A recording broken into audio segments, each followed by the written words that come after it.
Ever wondered how a simple space becomes a statement? Let's take you inside the world of interior design at Raffles. From creative concepts to hands on learning, we are talking about the course, the modules, career opportunities, and what it really takes to become a designer. With Miss Kia Parekh, let's dive in. Today, we have with us interior architect, entrepreneur, designer who spent 25 years creating beautiful spaces and inspiring our future generation. Welcome, Ms. Kia Parekh. It's a pleasure to have you today. Thank you. Pleasure to be here. So, welcome to our next episode of Raffles podcast, which is Design Concept Root. So, Ms. Kia, before we jump into the core academic questions, let's start with a fun question. So, if I were to walk into a space designed by Ms. Kia Parekh, what would I immediately notice about your design philosophy? Okay, so any space designed by me is definitely going to be very bright and shiny with a lot of colors. It will definitely be telling a story about the client or the space or the environment. It would definitely be sustainable because I very strictly follow sustainable materials of green buildings, and it'll definitely leave a lasting impression on the person. Will it have a lot of colors? Definitely lots of colors. Lovely. So let's begin with our core question. How is design thinking taught in the first year at Raffles, and why is it important for an interior designer to learn and study that? Okay, so interior designing is not just assembly of multiple pieces of furniture or artifacts.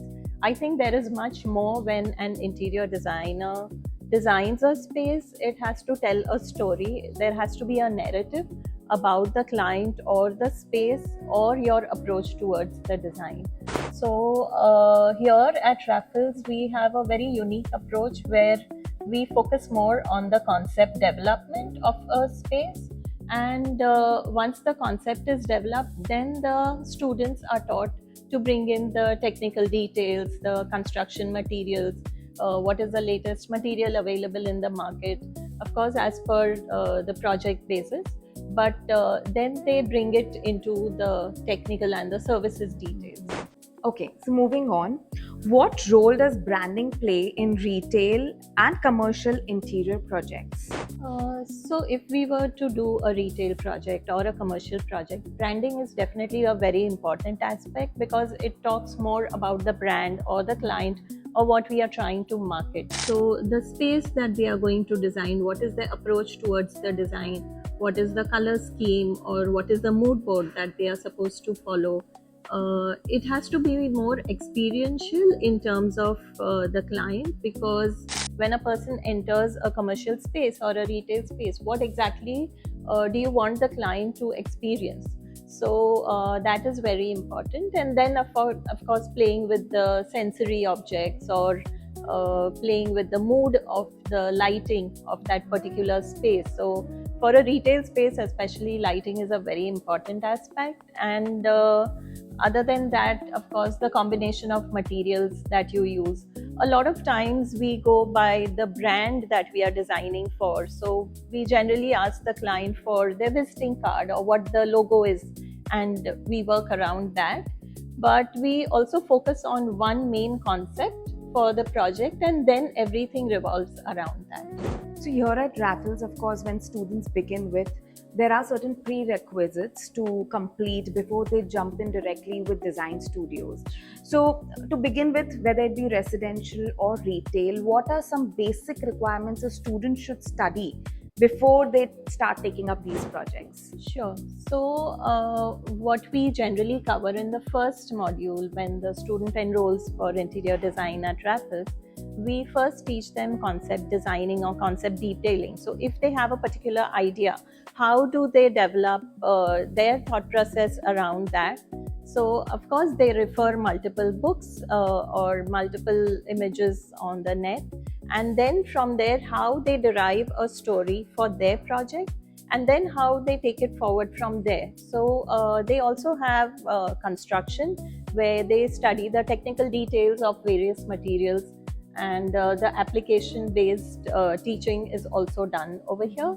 So when they apply any material for their project, then they are aware about the various ways that it can be used. But we take it one step further, where we encourage more of creativity and innovation. So how else can you do the application of the same material other than what is usually done in the market? So I was So- coming up to a point where you mentioned using the creativity. So what all should they include where visually looking projects should look like a class apart? So as I mentioned, the details, if you have a particular material, there are various ways of applying it.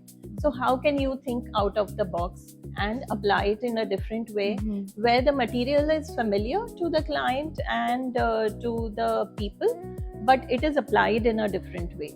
So application based innovation is what we look at. And we see a lot of designers now. Of course, there are certain requirements of software's understanding as well.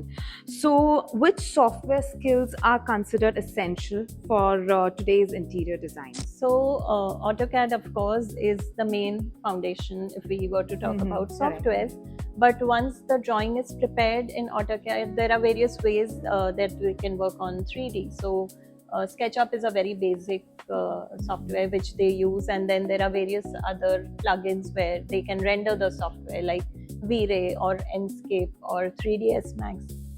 So we do cover all of those over here. But other than that, I would rather encourage, and that's what we do here as well. We teach them Revit, where they start with the modeling of the 3D project. And in Revit especially, they apply the material at the design stage itself. So at the end of it, when you finish making the entire model, it's not just a block model, it already has all the 3D textures and the surfaces or the finishing materials or the color scheme that they are looking at. So then it becomes easier for them to take a section just through the surface, and they don't really have to sit and draft out a section. They already have a 3D view which is ready for the client. And I feel for the client it's very important to show them 3D views rather than just 2D plans, which has been happening over the years. But now, now as we progress, we mainly work on 3D based models.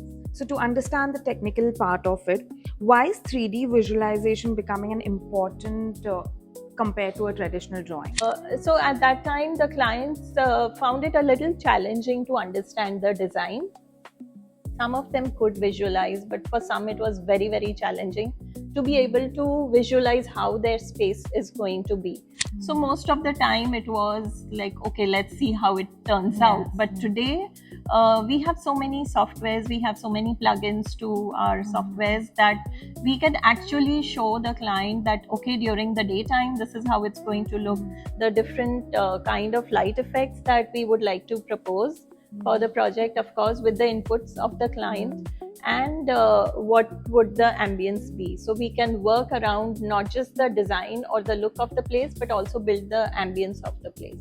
I wanted to understand, like, clients, when you're presenting something to the client, you have to give like a final layout or something very confident. Wherein students, when you're giving some assignments or submissions, whether they're working on any design studio, they might have rejections here also, they might have rejections there also. How do you think we want to keep students still motivated? That does not mean the failure means you can rise up better, in fact. So what do you advise on that? When we prepare our students for any particular project, we have various juries. So we have a preliminary stage, a mid stage, and the end stage. So we generally make sure that we have an audience where the students not only develop the soft skills of speaking with confidence in public, but they are also prepared to present to a larger number of people. And once they present, we also have the audience questioning them on their design. So right from the beginning, we prepare them that, okay, this is not the final thing, and your design is going to be scrutinized. It could be rejected completely. Absolutely. We do that with marks as well, right? So they do have a lot of challenges or barriers that they have to overcome when they finish a module. And yes, of course, as you mentioned, we do take them for site visits where they have an actual experience of where we deal with the client, how do we deal with the clients, how do we deal with the workers, because dealing with the workers is another ballgame altogether. So they do have that overall experience over here. Okay, so coming up to a very important question which I was waiting. How has AI changed the way students approach interior design projects? Now we all know AI has taken up. Will it take up interior designers' jobs as well?